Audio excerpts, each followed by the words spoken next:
Selamat sore sahabat kebenaran. Sekarang Anda menyaksikan channel kami di Facebook kami, Gebiagrafe dalam program Belilah Kebenaran dan Jangan Menjualnya.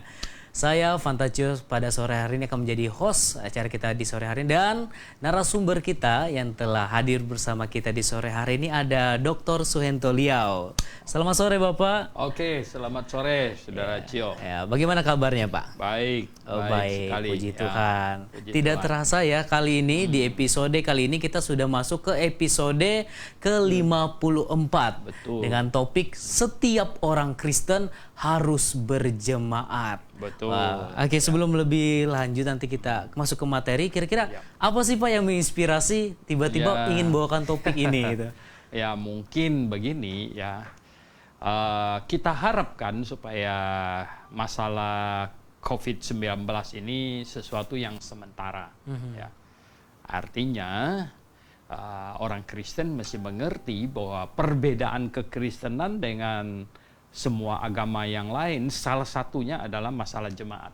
Oke, dan nanti kita akan bahas lebih lanjut, Baik. akan disampaikan lebih lanjut.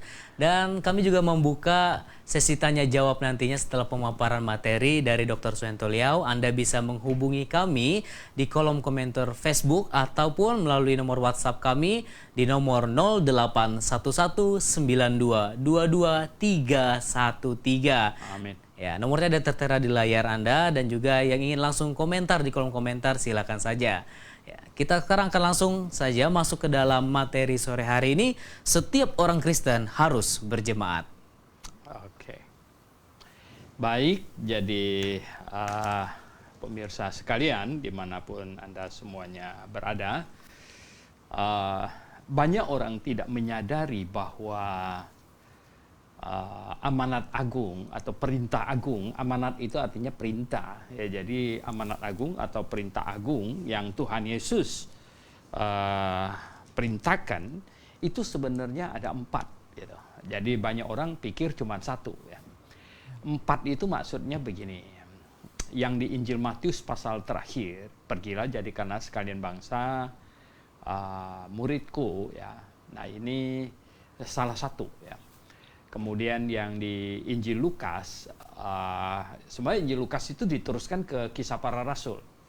Ya, jadi yang di Kisah Rasul pasal 1 ya, itu adalah kamu akan menjadi saksiku apabila Roh Kudus turun ke atas kamu, dan kamu akan menjadi saksiku mulai Yerusalem sampai ke ujung bumi.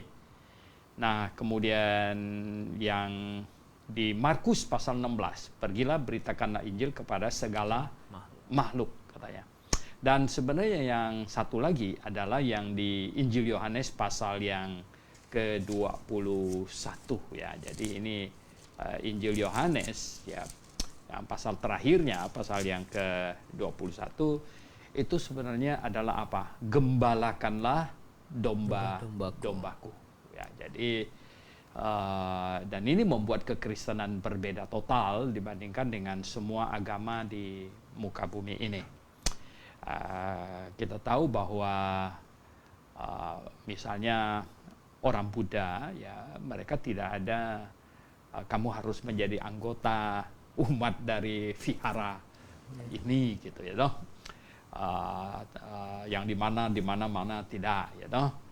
Nah, demikian juga Islam tidak ada ya, mereka misalnya mengharuskan kamu terdaftar di masjid atau musola yang mana dan harus setia ke situ terus begitu. Tidak demikian ya. Bahkan sebenarnya pada waktu zaman Perjanjian Lama, Yudaisme itu hanya mengharuskan 1 tahun 3 kali pergi ke Yerusalem, ke Bait Allah. Ya, 1 tahun 3 kali yang usia 12 tahun ke atas ya, yaitu hari Paskah, hari Pentakosta, dan hari Pondok Daun. Nah, pulang dari pembuangan ya, zaman Esra, pulang dari pembuangan, akhirnya mereka menyadari bahwa itu sangat tidak cukup gitu, sangat tidak cukup, dan berdirilah sinagog di berbagai wilayah di mana ada pemukiman orang Yahudi, pasti ada sinagognya di situ.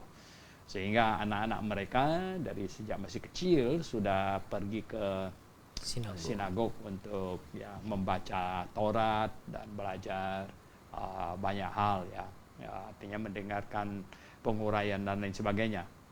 Nah, kita baca di dalam Alkitab di mana Tuhan Yesus pergi ke sinagog di Nazaret ya, begitu juga di Kapernaum begitu. Jadi begini ya, setelah kekristenan ini ya, artinya Tuhan Yesus tinggalkan Yudaisme ya. Kita mesti berkata bahwa Tuhan Yesus tinggalkan Yudaisme ya, karena mereka tidak percaya kepadanya, karena mereka tidak menerima Dia. Jadi Tuhan Yesus tinggalkan Yudaisme dan membangun jemaatnya. Ya, membangun jemaatnya melalui orang yang percaya. Nah, jadi Injil diberitakan ya, jadikan sekalian bangsa muridku ya, diberitakan. Kemudian ada yang menjadi murid. Nah, ketika ada yang menjadi murid dan ada perintah di sini, gembalakanlah domba-dombaku. Jadi penggembalaan ini adalah sebuah perintah ya, amanat gitu.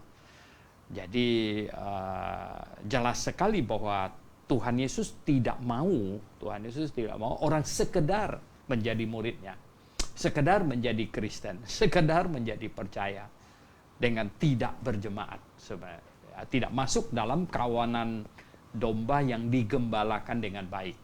Nah, ini yang Tuhan mau di sini. Jadi berbeda. Ya, kalau orang Buddha mungkin ya dia ya 1 tahun malam mereka tidak ada ketentuan mesti berkumpul segala macam. Oleh sebab itu kalau vihara dibuat di atas bukit di mana tinggi-tinggi dan jadi masalah ya, setahun cuma pergi 2 kali kan ya, capek-capeknya cuma 2 kali gitu toh. Nah, tapi kalau gereja dibuat di atas bukit sana jauh gitu, wah, setiap minggu mesti pergi gitu ya, saya pikir ya sih bisa sehat sih sebenarnya. Tapi yang tua-tua pusing juga bagaimana cara naiknya gitu ya. Nah, itu beda gitu. Jadi kekristenan mengharuskan jemaat gitu, karena Tuhan mau jemaat, dan Tuhan mau ada jemaat, dan Tuhan mau ada gembala gitu yang menggembalakan. Makanya diperintahkan, sebelum diperintahkan malah Tuhan Yesus minta komitmen dulu dari Petrus itu. Ya, sampai kata, Simon anak Yohanes, apakah engkau mengasihi aku lebih dari mereka semua? Jadi Tuhan mencari orang yang paling mengasihi Tuhan. Nah, ini perhatikan. Tuhan mencari orang yang paling mengasihi Tuhan, dan Tuhan berikan dia tanggung jawab untuk menjadi gembala. Ya, jadi nah, akhirnya harus digembalakan. Nah, karena digembalakan, jadi bukan sekedar bikin acara, digembalakan, itulah yang mengharuskan bahwa anggotanya tercatat dengan rapi gitu, bener gitu ya, no? Nah, si anu bener di anggota di sini, ya, no? Jadi nah semuanya terkoordinasi rapi. Ini yang Tuhan mau gitu. Ya, jadi beda dengan jangan banding-banding umat agama lain. Agama lainnya tidak ada tugas penggembalaan, tidak ada. Tapi kekristenan ada tugas penggembalaan di sini gini. Ya, ini beda, dan Tuhan pakai istilah gembala lagi, bukan direktur, bukan manajer, pakai gembala ya. Jadi gembala ya menuntun ya, merawat begitu. Nah, ini jadi gembalakanlah domba-dombaku. Jadi ini demikian. Nah, dari sini kita membandingkannya begini. Kita membandingkan bahwa dari Adam sampai Musa, ya, dari Adam sampai Musa, seorang bapak, seorang ayah itu berfungsi sebagai tiang kebenaran, ya, tiang penopang dan dasar kebenaran. Sehingga semua orang yang mau tahu kebenaran datang ke bapaknya. Nah, kelihatannya kemudian memudar, ya, memudar artinya memudar itu begini, banyak bapak yang tidak bisa bertanggung jawab dan tidak melaksanakan tugas dengan benar gitu. Ya, sehingga tapi ada bapak yang sangat mantap sehingga malah mengayomi ponakan-ponakan dan lain sebagainya. Ya, dengan akhirnya terbentuklah yang disebut dengan imam komunitas ya. Seperti Jitro ya. Jitro itu mertuanya Musa, kan imam dia. Alkitab tidak berkata bahwa dia imam yang salah gitu loh. Ya. Artinya ya, dan banyak ya, mertuanya Yusuf di Mesir juga imam.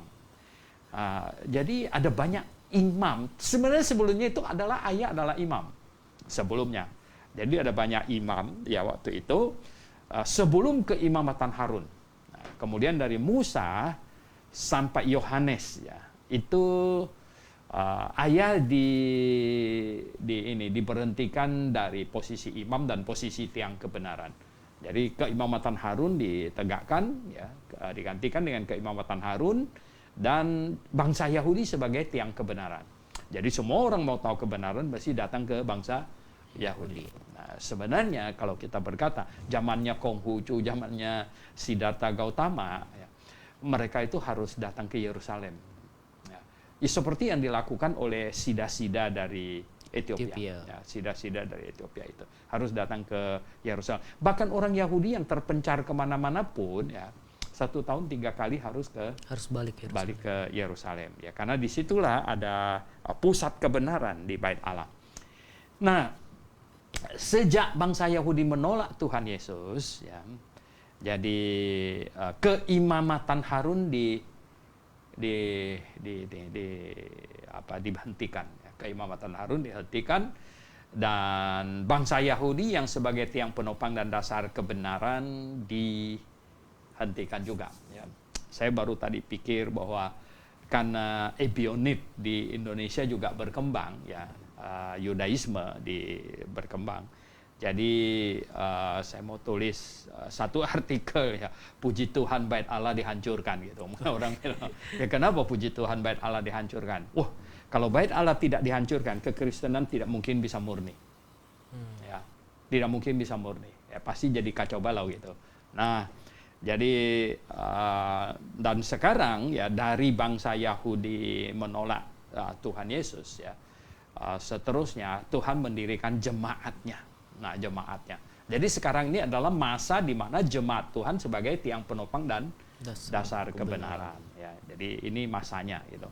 Nah, di masa inilah ya berarti semua orang siapapun yang mau ketemu kebenaran, yang mau cari kebenaran harus datang kepada jemaat. Nah, datang kepada jemaat ini yang maka itu Tuhan mengharuskan ini dengan baik-baik, mengharuskan ya setiap orang yang sudah bertobat percaya kepadanya diselamatkan, dan kemudian dia harus bergabung ke dalam grup ini, artinya membentuk jemaat. Jemaat itu hasil dibentuk gitu ya. Jadi kamu orang percaya, Cio orang percaya, saya orang percaya, tambah siapa lagi orang percaya. Nah, ini orang-orang percaya ini ya, orang-orang percaya ini bergabung membuat satu kesepakatan ya toh. Waktu pertemuan. Nah, waktu pertemuan itulah terbentuk sebuah jemaat gitu ya. Jadi waktu pertemuan itulah terbentuk sebuah jemaat. Nah, tidak ada orang bisa menjadi orang Kristen yang baik tanpa menjadi jemaat yang baik. Nah, ini harus dicamkan dengan baik-baik ini. Jadi Bapak Ibu Saudara yang saya kasih dalam Tuhan, dicamkan dengan baik-baik bahwa tidak ada seseorang pun bisa menjadi orang Kristen yang baik yang tanpa menjadi anggota jemaat yang baik. Nah, oleh sebab itu Tuhan mau ada terbentuk jemaat. Jadi terbentuk jemaat. Nah, orang sering tanya apa syarat sebuah jemaat? Ya, saya berkata bahwa minimum ada 2 syarat jemaat, minimum ini ya, yaitu ada gembala dan ada orang percaya. Yang ada gembala ada dombanya ya.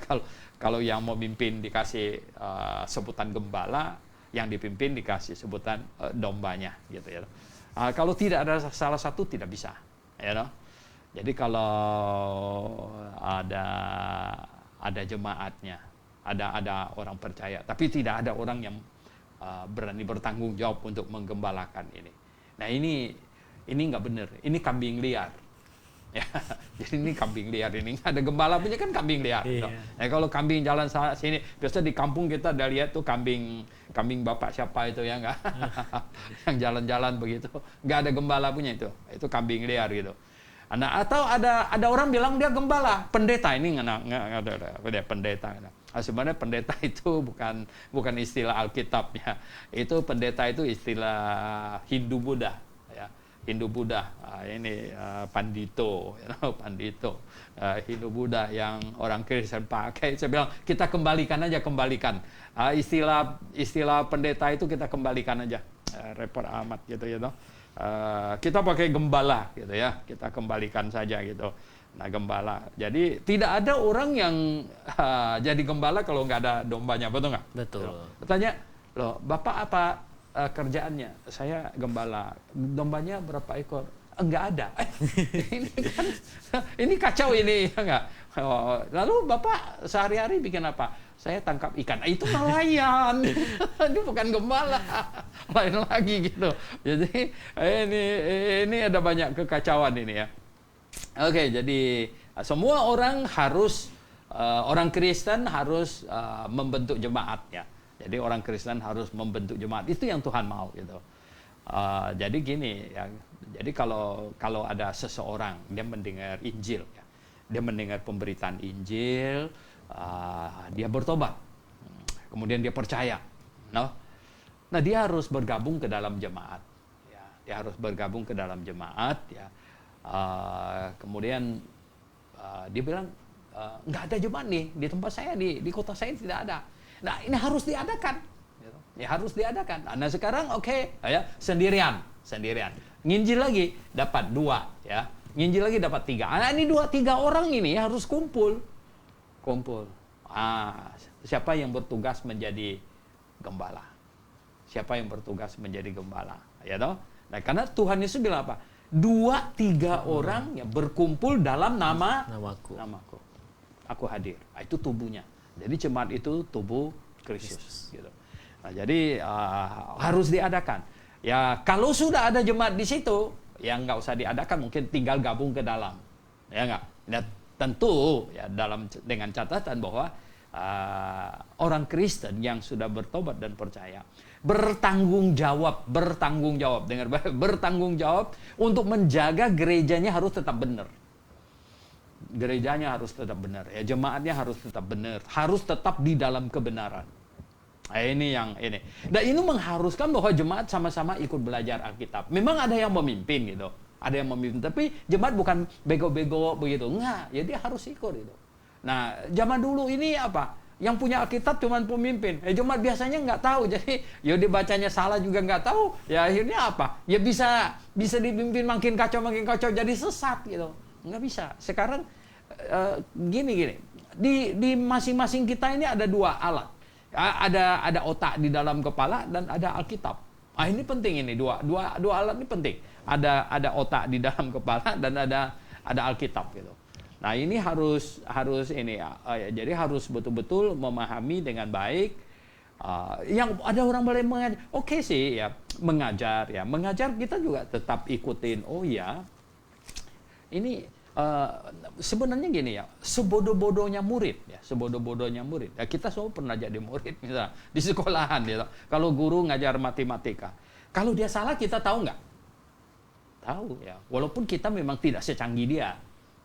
Tapi kita lihat nih guru kita ini lagi mabuk ini satu ini. Aduh, ya. Ini kan ya. Karena apalagi matematika kan ya. Dia sampai ke ujungnya dia harus bisa membukti balikan. Atau nanti gimana kalau ujiannya salah semuanya misalnya gitu. Orangnya gurunya siapa? Gurunya si Anu. Wih, waktu dia ngajar dulu mabuk melulu. Nggak bisa gitu. Sama. Jadi rohani juga ya. Nah, makanya itu seringkali orang pemimpin yang mau membodohin jemaatnya itu mereka bilang bahwa perkara rohani itu tidak boleh ini katanya. Nggak boleh pakai logika. Lah, kalau nggak boleh ini pakai apa? Ya nggak? Bayangkan Tuhan Yesus omongnya begini loh. Ya, kasihilah Tuhan Allahmu dengan apa katanya? Segenap hatimu, segenap jiwamu, segenap kekuatanmu, dan dengan segenap apa? Akal budimu. Jadi ini harus pakai akal budi gitu loh. Ya, Jangan budi-budian aja. Jadi harus ada akal budinya, jangan akal-akalan juga gitu. Jadi, nah ini dia ya. Jadi tiap orang Kristen harus bergabung ke dalam jemaat. Nah, masa Covid ini kita bisa maklum lah. Ya, oke, ya toh. Waduh, ini bisa mati punya lu ya. Enggak. Ini yang repot nih ya. Ya, saya juga bilang kepada jemaat yang terutama ada sakit bawaan ya, sakit permanen dan lain sebagainya. Hati-hati loh ya, hati-hati. Ini musuh yang kita nggak bisa lihat lagi. Repotnya bukan main karena ini musuh yang kita nggak bisa lihat. Ya loh, kalau bisa lihat kita bisa lari, kita bisa menghindar. Ini musuh yang kita nggak lihat. Nah, tadi kita kebaktian pakai visil, pakai ini semuanya. Ya kita mau sehat ya sampai pandemi ini lewat ya, kita semua masih utuh, nggak di dalam peti ya kan bagus gitu. Jadi tetapi ya maksud saya tuh begini ya, orang Kristen ya di musim pandemi ini Anda harus tahu bahwa jangan sampai menjadi seneng dan akhirnya terbiasa ya, nanti pandeminya lewat juga nggak mau berjemaat gitu. Ini nggak benar gitu, tidak benar. Ya, orang Kristen, kekristenan beda dengan semua agama yang lain. Ya. Tuhan mau ada jemaat. Karena gini, kalau tidak ada jemaat, tidak berkumpul. Kalau tidak berkumpul itu tidak ada jemaat gitu. Tidak berkumpul itu tidak ada jemaat. Nah, kalau tidak ada jemaat ya, maka tiang penopang dan dasar kebenaran ini selesai, habis gitu. Oleh sebab itulah maka kita perlu tahu bahwa ini harus berjemaat ya. Mungkin ada banyak pertanyaan mungkin ya. Kita gimana? Sudah bisa ini ya? Oke. Beri sejenak ya. Oke, baik para sahabat kebenaran. Kita akan beri sejenak, setelah ini kita akan masuk sesi tanya jawab. Apabila ada yang ingin bertanya, kami masih persilakan untuk bertanya. Anda bisa menghubungi kami lewat kolom komentar Facebook langsung, tulis di kolom komentar, atau bisa juga di nomor WhatsApp kami di nomor 0811 9222 313. Kami akan kembali sebentar lagi setelah iklan berikut ini. Jadi tetap di Belilah Kebenaran dan jangan menjualnya.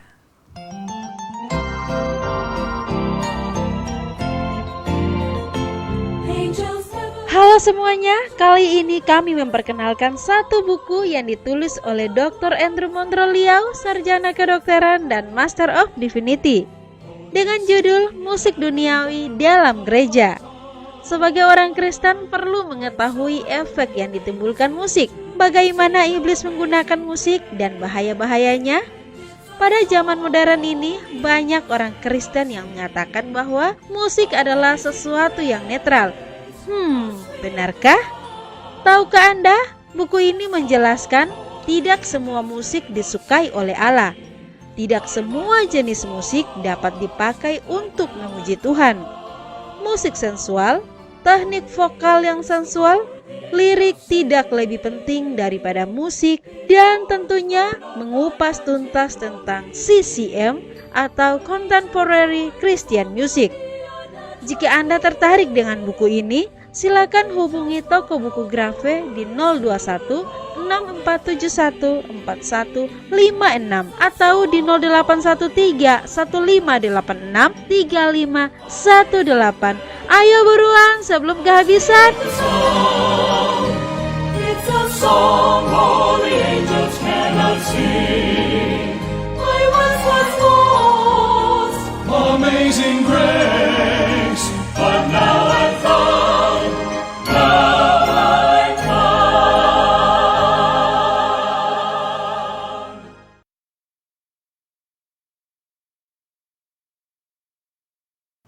Ya.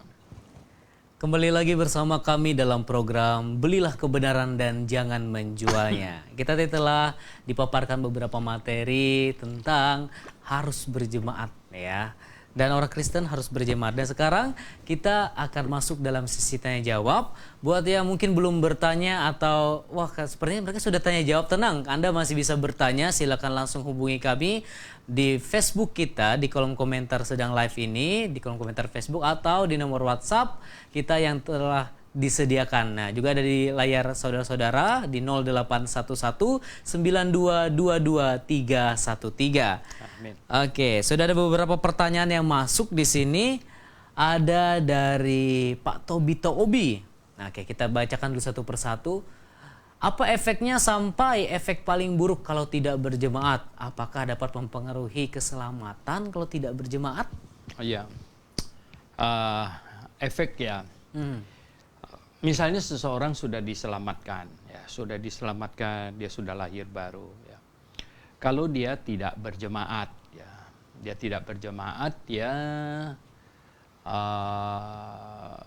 dia bisa nomor satu dia tidak bertumbuh, ya. Dia sulit untuk bertumbuh karena dia tidak mendapat pengajaran, ya, karena dia tidak dapat pengajaran yang bersifat sistematis, ya loh. Dan juga dia tidak ada persekutuan dengan saudara seiman yang lain, ya, karena dia sendirian, gitu. Nah, kalau dalam situasi macam begini, mungkin imannya tidak bergeser, ya. Katakanlah dia di daerah atau di kota yang tidak ada jemaatnya, misalnya begitu, ya. Tetapi, ya toh, dengan kondisi yang begini, namun dia didatangin oleh penguji-penguji, ya toh, didatangin oleh orang-orang yang dipakai oleh iblis untuk melunturkan imannya dan lain sebagainya, ya. Tidak tertutup kemungkinan, ya, dia bisa berubah, ya, menjadi tidak mau percaya lagi kepada Tuhan, ya, dan lain sebagainya. Bisa gitu, ya. Bisa, ya, kita berkata bisa, tetapi belum tentu akan terjadi, ya, tergantung lah, ya toh. Hal yang macam begini. Terlebih sekarang di zaman sekarang tuh begini, ya. Penyesatan itu makin hari makin dahsyat, ya. Makin dahsyat, gitu. Lihat saja, gitu, ya, no? Ini pengaruh dan apa ya, ajakan, ya, dan penyesat justru sangat rajin sekali, ya. Mereka sangat rajin sekali datang, ya, no? Ada satu bidat Kristen yang sangat rajin, ya, bidat kekristenan yang sangat rajin, ya. Katanya pemimpinnya menyerukan supaya jam 9, jam 10 pagi katanya kamu jalan di perumahan. Kalau lihat rumahnya ada gantung kalender yang, ya, gambar-gambar Yesus, tapi ada orang di dalamnya, berarti dia tidak ke gereja. Nah, orang yang macam begini katanya kalian ketok pintunya, ya, dan ini makanan empuk. Begitu, ya. Nah, yang ini bukan omong kosong, ya. Saya sudah mendengar cukup banyak, begitu, ya. Jadi justru pemimpinnya menyerukan, ya, karena mereka sengaja mau menangkap orang Kristen, gitu, ya. Jadi orang Kristen yang lagi marah sama sesama jemaat, ya, marah sama diaken majelisnya, apalagi yang marah sama gembalanya dan lain sebagainya, ya, lalu tidak mau ke gereja. Nah, ini yang macam begini ini akan datang kepada mereka, dan itu gampang sekali, ya. Sebentar saja mereka akan terhasut, gitu. Sebentar saja akan terhasut. Ini kalau kita ibaratkan, ini Tuhan kan menggambarkan ini penggembalaan dan domba, ya. Domba itu kalau sendirian, ya, dia akan menjadi sasaran empuk untuk diterkam sama, ya, serigala, ya. Jangankan domba, binatang yang lemah, bison itu, gitu. Saya suka nonton yang binatang itu, ya. Itu bison yang sebesar itu, ya. Sapi kita di Indonesia ini kalau lawan dia tuh mati, ya. Kenapa bisa sampai dimakan sama serigala yang begitu kecil, gitu. Ternyata mereka serigala pinter, punya taktik, gitu. Jadi rombongan bison itu harus dipisahkan. Nah, yang terpisah itu yang satu yang terpisahkan, gitu, ya, atau yang agak sakit, gitu. Dikejar-kejar kan larinya ketahuan nih, ini larinya. Oh, itu yang satu tuh larinya agak keseok-seok. Itu dia terpisahkan, habis itu biasanya. Nah sama ya, di dalam iman itu ada pemangsa-pemangsa juga gitu ya. Jadi kalau pertanyaannya Pak Tobito itu efek paling buruknya apa? Ya, efek paling buruknya dia bisa disesatkan, diterkam sama serigala gitu. Kalau tidak dalam kumpulan domba dalam berjemaat begitu. Oke. Oke, jadi kalau gitu apakah itu bisa mempengaruhi atau kehilangan keselamatannya? Ya sebenarnya kita bilang sangat tergantung seberapa berat begitu ya toh, seberapa berat ya. Nah artinya ya penyimpangannya itu sampai seberapa berat gitu. Kalau penyimpangannya sampai ya dia ini menyangkali Tuhan dan lain sebagainya ya. Ada banyak orang berkata bahwa keselamatan tidak akan hilang, akan ada janji Tuhan bahwa orang yang percaya kepadanya tidak ada yang dapat merebut segala macam. Itu janji itu semua adalah semua janji itu adalah dalam lingkup orang itu masih percaya. Ya, nggak ada janji satu ayat pun kalau orangnya tidak percaya lagi masih tetap selamat. Tuh saya tidak ketemu ayatnya.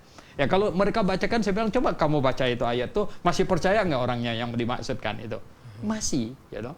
Tidak ada yang bilang kalau dia sudah nggak percaya lagi kamu masih selamat tuh tidak ada gitu. Begitu. Oke, itu dia pertanyaan pertama. Lalu dia ada pertanyaan kedua lagi nih, kapan standarnya dikatakan berjemaat? Apakah hanya 2 orang saja berkebaktian disebut berjemaat? Ya. Nah harus difahami mengapa Tuhan Yesus membuat statement 2-3 orang berkumpul dalam namaku aku hadir di situ. Nah, apakah kalau sendirian Tuhan lalu tidak hadir? Ya kan? Oh, tidak demikian. Ya, Tuhan maha hadir kok. Ya nggak? Nggak ada orang juga Tuhan hadir, apalagi sendirian. Ya. Nah, kenapa 2-3 orang berkumpul, aku ada di tengah-tengah mereka. Berkumpul dalam namaku. Nah, yang berkumpul 2-3 orang berkumpul dalam nama Tuhan ini apa? Ini jemaat. Gitu. Ya, jadi 2-3 orang berkumpul itu adalah jemaat. Ya. Berkumpul gitu ya, berkumpul dalam nama Tuhan gitu. Nah itulah sebabnya tadi kita katakan bahwa kalau orang sudah bertobat, sudah percaya, maka dia harus ada kerinduan untuk berkumpul berkumpul dalam nama Tuhan ya, berapa orang pun gitu. Sebenarnya yang Tuhan bilang 2-3 orang ini kan minimum sekali ya, sangat minimum ya. Nah jadi itu bisa jadi itu start awal. Ya, start awal. Nah, start awal ya, katakanlah di sebuah kota saya sudah percaya, cari ketemu, kamu juga orang percaya kan? Nah akhirnya ya kita kumpul. Ini start awal ya. Kemudian tambah lagi, kita perlu gembala. Kita perlu gembala. Bagaimana caranya ini ya? Dihubungin gereja yang ada sekolah Alkitabnya dan lain sebagainya supaya bisa ada gembala. Barulah dia normal menjadi sebuah jemaat begitu. Oke. Sudah terjawab pertanyaannya. Oke, kita ada pertanyaan lain lagi ini dari Pak Jeffrey. Iya. Pak Suhento, saya mau tanya, saya ke gereja yang salah, apakah ada resiko tidak masuk surga? Ya.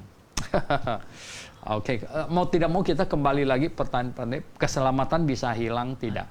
Sebenarnya ini pertanyaan yang salah ya.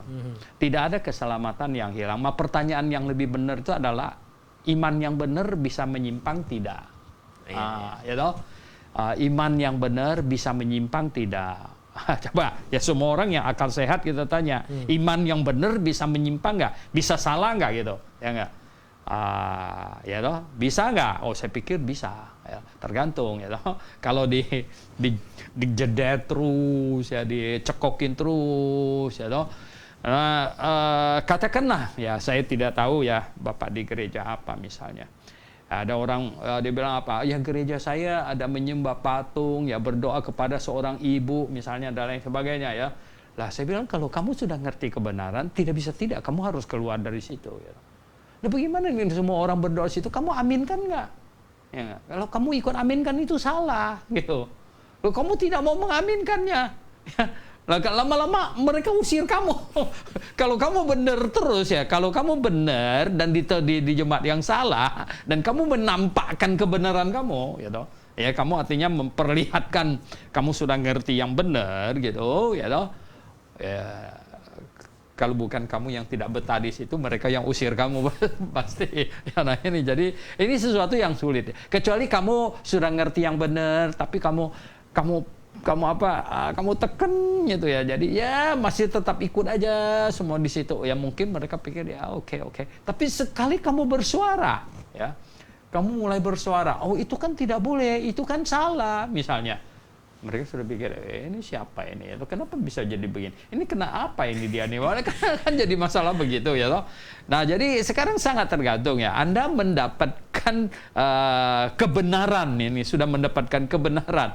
Nah kalau Anda berdiri teguh di atas kebenaran, terlebih kalau Anda share ya, Anda membagikannya, oh ya itu mereka sudah langsung kaget begitu loh ya. Nah itulah sebabnya tadi itu katanya. Kalau ke gereja yang salah, apakah ada risiko tidak masuk surga? Sebenarnya masuk surga tidak ada masalah itu ya, bukan masalah ke gerejanya. Tetapi ya mungkin pertanyaannya diubah ya. Kalau terus menerus di gereja yang salah, ada pengaruhnya nggak? Oh ya ada. You know. Terus menerus di gereja yang salah ya. Lama-lama kamu jadi biasa kembali dengan yang salah, itu artinya bisa menerima ya kan? Sudah tidak jadi masalah gitu ya. Atau mereka usir kamu. Itu ya. Jangan bisa aja kan orang jadi biasa. Aduh ya, tadinya itu baru tahu yang benar. Saya sudah pengalaman puluhan tahun ya. Lebih dari 20 tahun saya sudah seminar. Ya, dulu pernah ada satu bapak itu ya, waduh dia harus selesai seminar dia datang salam sama saya, Pak Suhento, selama saya menjadi orang Kristen sekarang inilah baru saya dapatkan pengajaran yang mantap, yang benar begini dan lain sebagainya gitu. Kemudian apa? Jangankan yang lain, lawan istrinya saja, karena istrinya tidak ikut seminar gitu, dia udah keok, ya toh. Kemudian semua teman-teman di gereja semuanya satu persatu berusaha, nggak mungkin Pak Suhento bisa salah, bisa benar, coba lihat ini. Lama-lama dia, kok yang dia ngomong Pak Suhento ini yang paling benar yang saya, kok jadi hilang gitu. Nah itu menandakan bahwa memang bisa dikikis gitu, ya, bisa dikikis ya. Jadi saya melihat ya orang yang mengerti kebenaran itu harus kokoh, harus mantap. Saya ada satu gambar yang kalau Anda buka di Facebook GBEA Indonesia, GBE Indonesia yang ada 2 cabang jalan itu ya, di profilnya ada 2 cabang jalan di GBEA Indonesia itu kan, yang satu rame semuanya ke jalan sebelah kiri, terus tinggal sendirian ya. Saya pernah tulis di situ ya, seandainya ya kamu yakin kamu ada di dalam kebenaran dan tinggal sendirian, apa kamu jalan terus atau kamu jadi kok jadi sendiri gitu ya. Orang ke sana semua gitu ya. Iya, orang semua ke kiri nih, dan itu jalan yang salah, dan Anda yakin yang jalan yang benar adalah yang ke kanan, dan Anda tinggal sendirian. Anda jalan terus sendirian atau Anda jadi grogi gitu.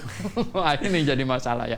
Ini orang Tuhan membutuhkan orang-orang yang ya berani berdiri di atas kebenaran ya. Barulah gereja yang benar akan terbentuk di sebuah kota ya. Gereja yang benar akan berdiri kokoh ya, walaupun berapa orang sebenarnya. Oke, terima kasih Pak. Selanjutnya masih ada pertanyaan dari Bapak Hendro Wijoyo. Ya.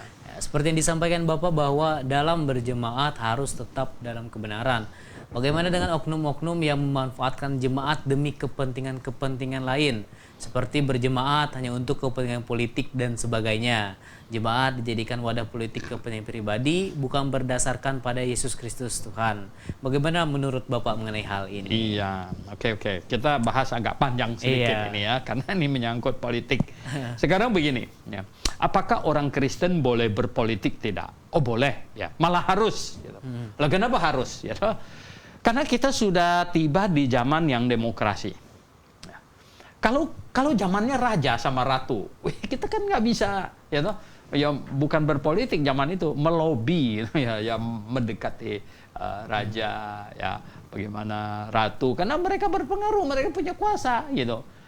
Nah, dunia bergeser, akhirnya dunia dari raja, ratu, sultan sebenarnya bergeser menjadi sekarang pemimpinnya dipilih. Jadi dipilih berdasarkan partai politik. Dipilih berdasarkan partai politik gitu.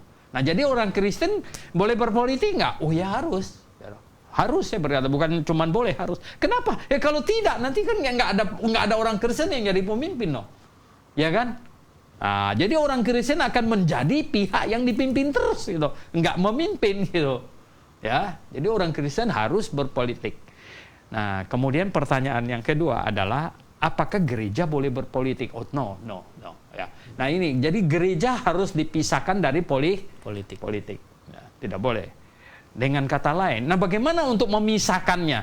Kok orang Kristen harus berpolitik, tapi gereja kok tidak boleh? Nah, bagaimana ini kalau sudah begini? Sebenarnya ini pemimpin gereja tidak boleh berpolitik. Ya.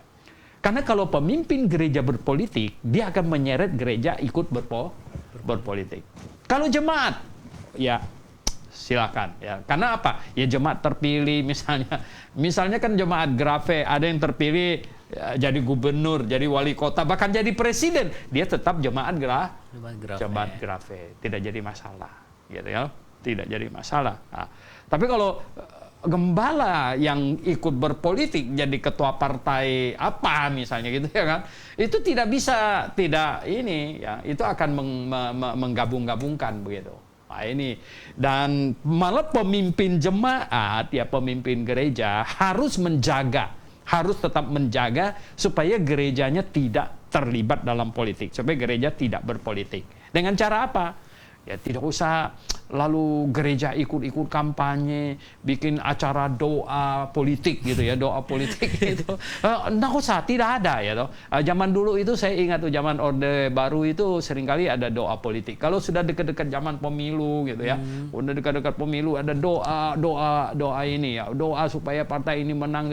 No. Ya, kita berdoa ya. Gereja, jemaat berdoa ya, Tuhan ya bantu kami untuk menilai, memilih pemimpin yang baik, yang jujur, ya toh, begitu ya. Nah, memang boleh nggak gembala? Oh, bisa aja kita menilai misalnya. Ini ada tiga pasang ini, ya toh. Yang satu ini bilang begini, kalau saya menang nih gereja gua habisin semua. Misalnya, yang satu ini bilang kalau saya menang ya toh, gereja bebas. Yang satu ini nggak jelas gitu. Dan boleh nggak pemimpin berkata, kita pilih yang satu ini? Ya boleh dong, ya nggak? Kan berdasarkan menilai. No? Masa kita pilih ini kalau dia menang gereja mau dihabisin semua dibilang gitu. Nah itu tidak melibatkan gereja berpolitik gitu ya. Tetapi gereja atau pemimpin pribadi orang ya di dalam jemaat harus berpolitik dan kita harus mampu menilai. Ya. Kalau tidak ya nanti jemaatnya bingung-bingung mau pilih apa ya, kita mau pilih apa ya katanya. Wah salah-salah nanti apa?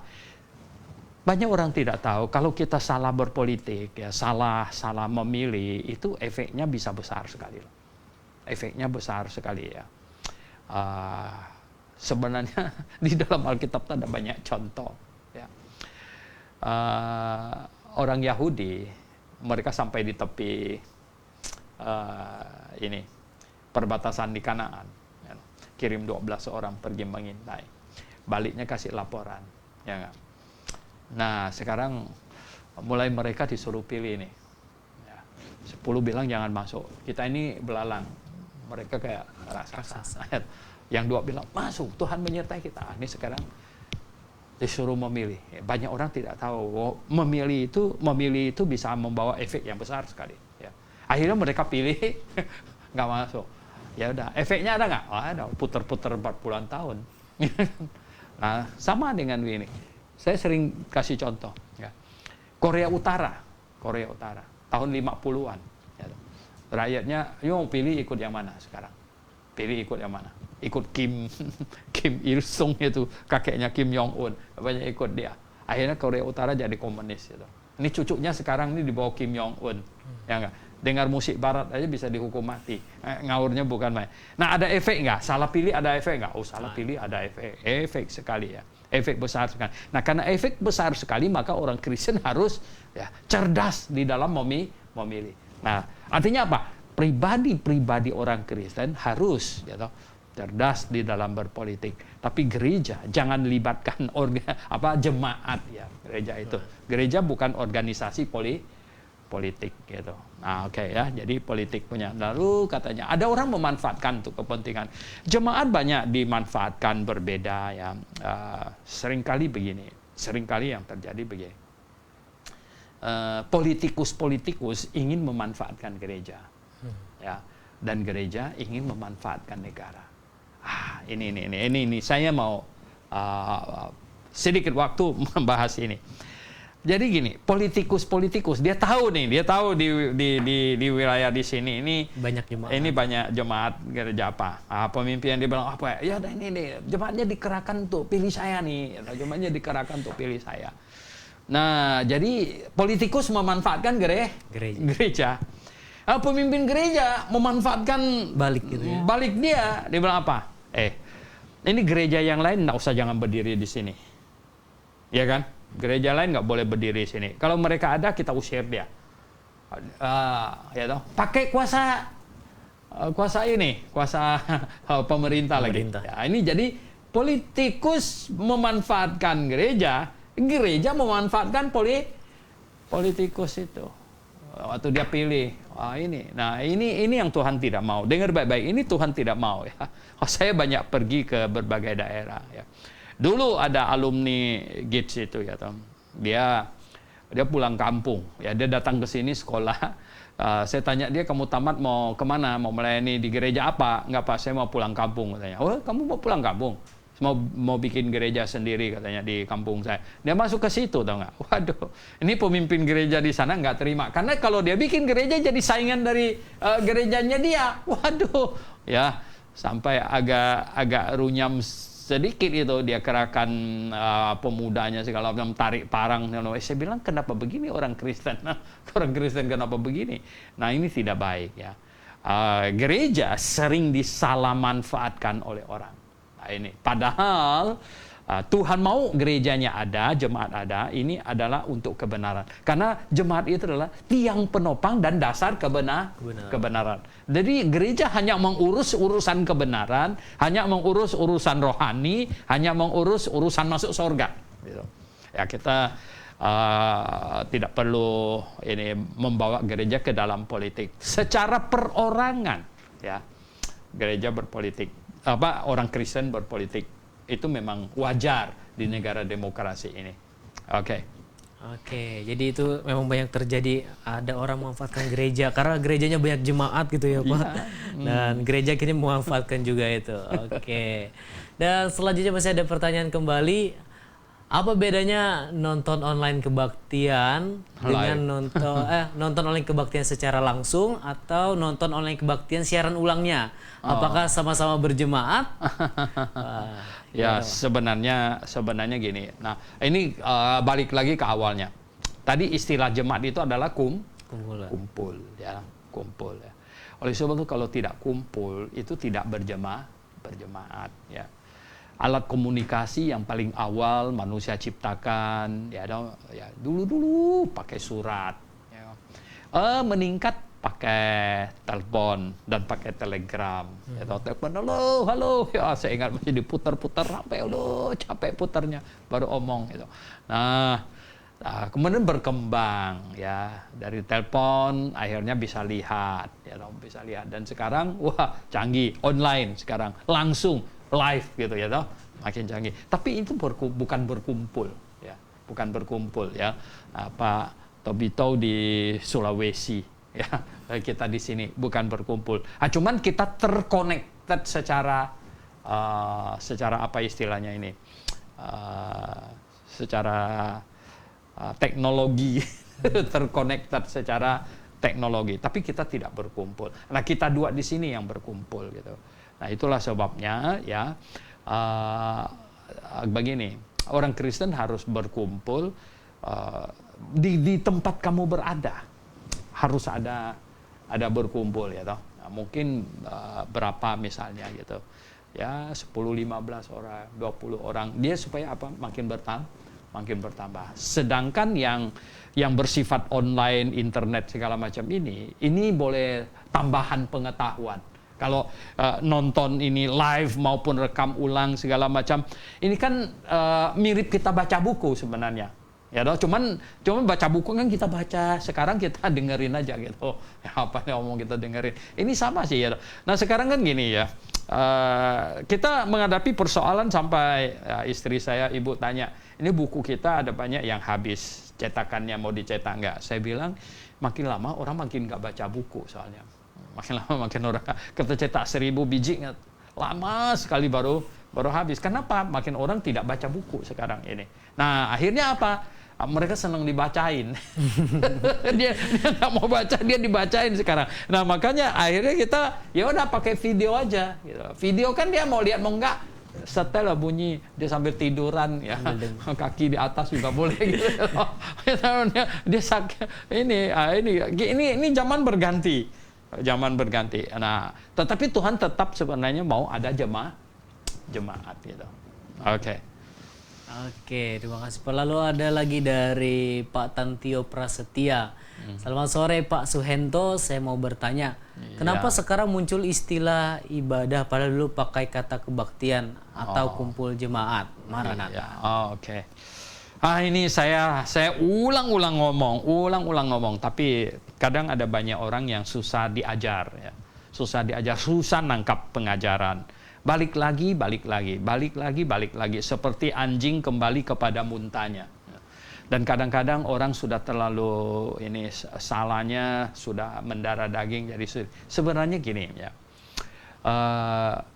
Ini untuk memahami ini memang startnya itu harus dari memahami peralihan sistem ibadah dari ibadah simbolistik ya, ritualistik, jasmania di perjanjian baru ini berubah menjadi hakikat rohania dalam kebenaran ya. Artinya begini ya, di perjanjian lama orang menyembah simbol ya, menyembah ritual ya, acara ritual itu yang dipentingkan, dan jasmania makanya sujud ya, sujud sampai ke tanah. Ini ibadah simbolistik ya, ritualistik dan jasmania.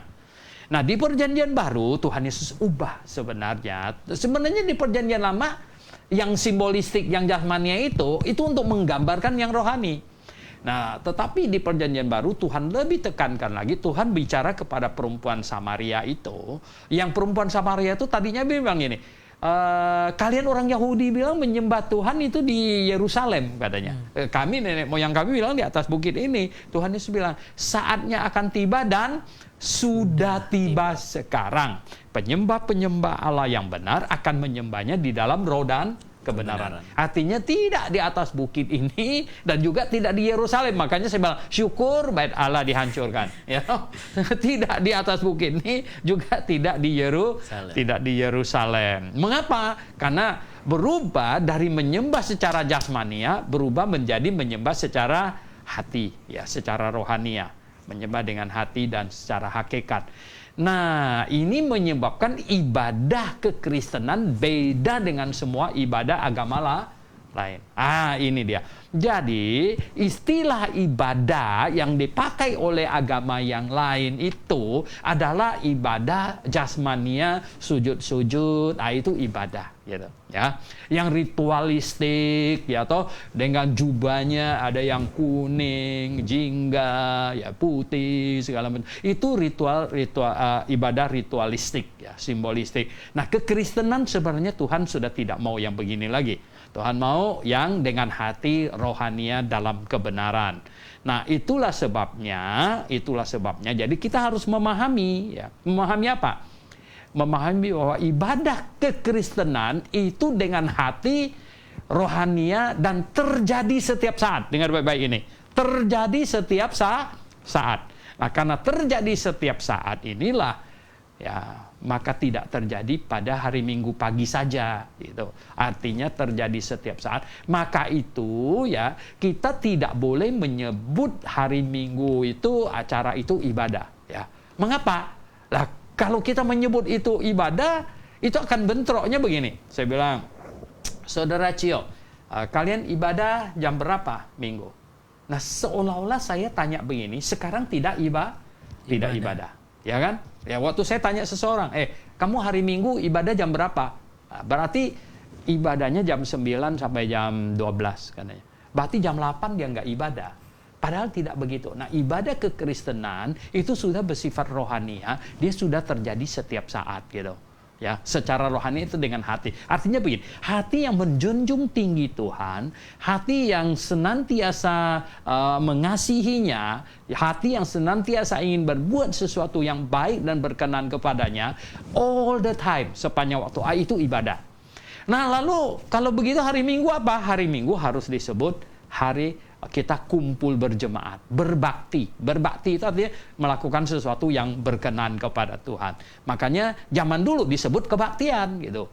Nah, kemudian gini, setelah Kristen ya, ada banyak yang pindah agama gitu, tapi tidak ngerti kebenaran, dan pemimpin Kristen juga tidak ngerti kebenaran, akhirnya terkacaukan. Dan juga pejabat-pejabat pemerintah menyebut ya toh, ini rumah ibadah orang Buddha, ini rumah ibadahnya orang Muslim, ini rumah ibadahnya orang Kristen gitu kan. Soalnya orang Kristen sebenarnya nggak punya rumah ibadah.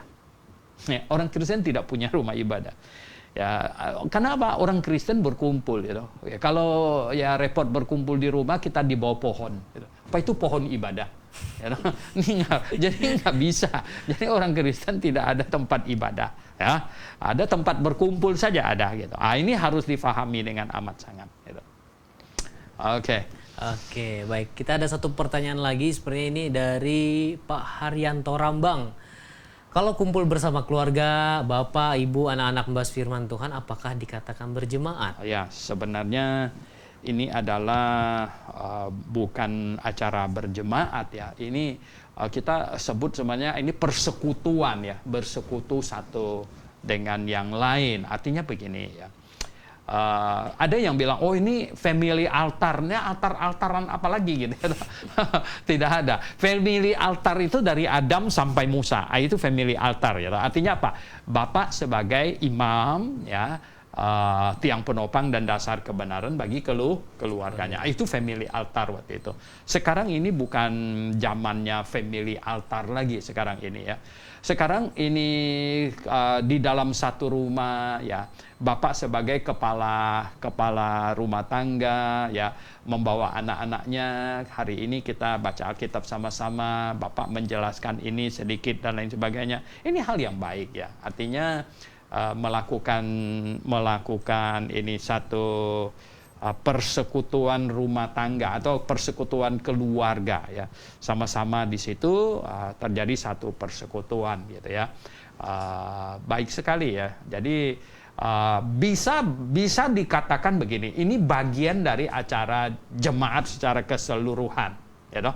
Ini ada acara, bisa dengan ini bagian dari jemaat begini ya. Satu jemaat katakanlah terdiri dari 20 keluarga, ya toh. Terdiri dari 20 keluarga, ya demi supaya jemaatnya imannya mantap, masing-masing keluarga di rumahnya membimbing keluarganya, ya jemaat. Ini acara bagian dari jemaat itu, ya bisa begitu. Tapi ini bukan disebut satu keluarga gini. Kalau dia mau jadi satu jemaat, dia harus bapaknya nanti jadi gembala. Begitu ya, baru kemudian dia jadi sebuah jemaat ya. Tapi kalau cuman sewaktu-waktu saja bapaknya tidak jadi gembala, tapi ini aktivitas bagian dari jemaat itu gitu. Oke, telah banyak sekali pertanyaan yang sudah masuk dan sudah dijawab oleh Pak Suhento Liau. Dan tidak terasa juga sudah 1 jam berlalu kami menemani kebersamaan kita semua di Facebook Live dalam program Belilah Kebenaran yang Menjualnya. Dan buat Bapak, Ibu, Saudara-saudari yang mungkin masih punya banyak pertanyaan, ya mungkin baru terpikir atau tiba-tiba nanti setelah nonton siaran ulang atau saat mau apapun kegiatan tiba-tiba ada pertanyaan, Anda masih bisa bertanya. Tapi tidak di acara live ini lagi ya. Iya. Kita ada grup untuk membahasnya di Facebook Live ini. Jadi buat Bapak, Ibu, dan Saudara-saudara yang ingin bergabung di grup ini untuk bertanya jawab tentang pembahasan yang telah kita lewati tadi, Anda bisa klik link yang telah kita bagikan di kolom komentar Facebook, nanti akan langsung otomatis masuk ke dalam grup WhatsApp. Oke, inilah dia kami pada sore hari ini dalam program. Kami ucapkan terima kasih kepada semua yang telah mendengarkan, yang sudah bertanya dan berpartisipasi dalam acara kita sore hari ini. Amin. Dan sebelum kita akhiri, kita dengarkan dulu ada statement penutup dari Ya. Pak Suhento. Jadi kembali ke yang sangat awal, yaitu bahwa tidak ada satu orang pun bisa menjadi orang Kristen yang baik yang tanpa menjadi anggota jemaat yang baik. Ya. Dan Tuhan sangat ingin ada jemaat. Ya. Tuhan sangat ingin ada jemaat, yaitu ada kumpulan orang percaya, ya. Kumpulan, ya, disebut anak domba, ya. Domba-domba Tuhan ini digembalakan sampai Tuhan menentukan pada waktu sebelum dia kembali ke surga. Dia tanya kepada Petrus, apakah engkau sungguh mengasihi aku? Dan dia kasih perintah apa katanya? Gembalakanlah domba-dombaku. Ini sangat penting. Jadi ini harus dicamkan oleh setiap orang Kristen. Ya. Tidak ada orang Kristen yang tidak bergabung ke dalam jemaat. Tidak ada. Ya. Karena mungkin lain kali kita akan bahas. Ya. Anda ingin berbuat sesuatu bagi Tuhan, bagaimana caranya? Anda mau mengasihi Tuhan, bagaimana caranya? Ya, kalau tempel bumper stiker di mobil, I love Jesus, tempel di sini aja di jidat, ya, I love Jesus gitu. Bukan itu. Ya, jemaat itu tubuh Tuhan. Mau mengasihi Tuhan, kasihi jemaat. Berbuat untuk jemaat dan melalui jemaat ini mengasihi yang lain, memancarkan sinarnya. Nah, itulah yang perlu dicamkan. Terima kasih. Oke, terima kasih Dr. Suhento Liau. Inilah program kita pada sore hari ini. Kami pamit undur diri. Saya Fantacio sebagai host pada sore ini dan juga Dr. Suhento Liau, narasumber kita, mengucapkan terima kasih. Selamat sore dan Maranatha.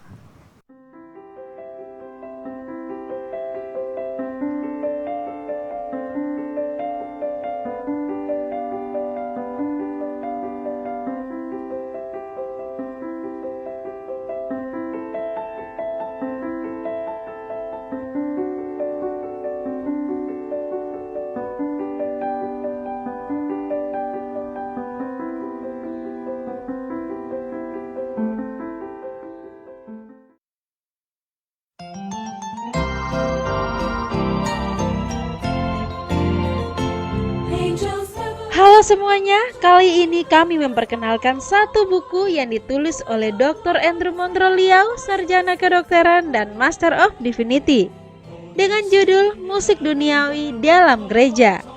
Sebagai orang Kristen perlu mengetahui efek yang ditimbulkan musik, bagaimana iblis menggunakan musik dan bahaya-bahayanya. Pada zaman modern ini, banyak orang Kristen yang mengatakan bahwa musik adalah sesuatu yang netral. Benarkah? Tahukah Anda, buku ini menjelaskan tidak semua musik disukai oleh Allah. Tidak semua jenis musik dapat dipakai untuk memuji Tuhan. Musik sensual, teknik vokal yang sensual, lirik tidak lebih penting daripada musik, dan tentunya mengupas tuntas tentang CCM atau Contemporary Christian Music. Jika Anda tertarik dengan buku ini, silakan hubungi toko buku Grafe di 021 6471 4156 atau di 0813 1586 3518. Ayo buruan sebelum kehabisan. It's a song all the angels cannot sing.